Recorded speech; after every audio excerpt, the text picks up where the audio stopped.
Sting, you've been in Ireland for a couple of months now. Why did you decide to come here? Ireland's such a tax haven, and it's very near to where I call home. And rather than go somewhere like America or Holland or wherever, I'd like to come to Ireland. I have some roots here, and I like the place. It's quiet. I needed a contrast to my normal lifestyle. What kind of roots have you here? My wife's Irish. My son has an Irish passport. My granny's Irish, but everybody's granny's Irish. So. And where is your wife from? She's from Belfast. Do you call that Ireland? Yes, we do. Some people do. And what about the granny?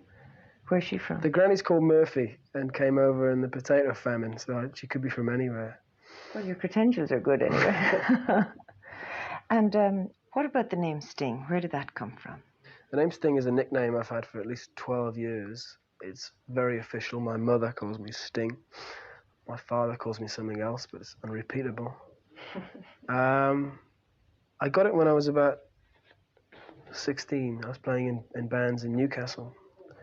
And I used to wear a jumper rather like this, and it was black and yellow, like hoops. And I looked like a wasp, or so they said. And they called me Sting, and it's stuck. Everybody calls me Sting. I quite like the name. Have you decided to settle in Galway? Well, I haven't really settled in Galway. I've been having a holiday there for 2 months, staying in a house, and the press have got the wrong end of the stick, as usual. They've added one and one together and got three. I'm staying in a house that's for sale, and they assume I'm buying it. In fact, I'm just staying there, and the man who's actually buying the house is very upset at these big newspaper headlines that I bought his house for some outrageous fee. But I've been staying there for 2 months, writing songs, resting, and taking in the Irish air and the Irish atmosphere. I'm now ready to go back and join the world again.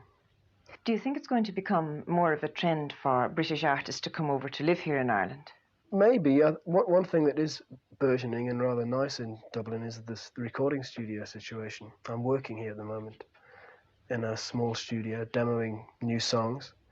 And it certainly has advantages to British groups to work here. What's the standard of the recording studios like? Excellent, excellent. I was pleasantly surprised by the professionalism, and the sound we've got is amazing in there. We might even do an album here. Would you think of actually living here full time?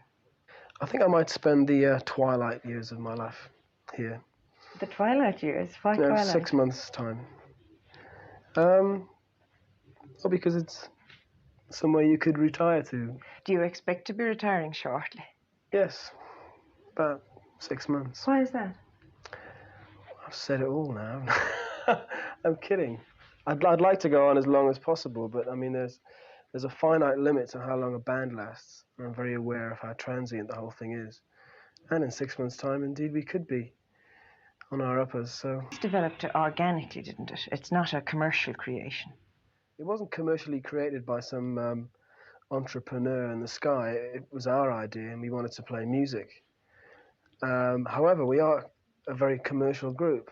It just happens to be the music we like playing is very commercial at the moment, and that's an accident of history and fashion.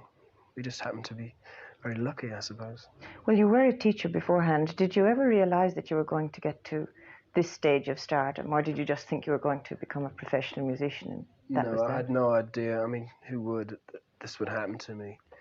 It's rather like winning the pools. You know, you fill the pools in, but you never expect to win, really.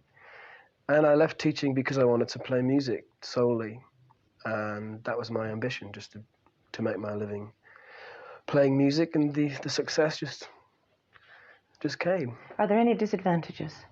There are many disadvantages, but they're all outweighed by the advantages.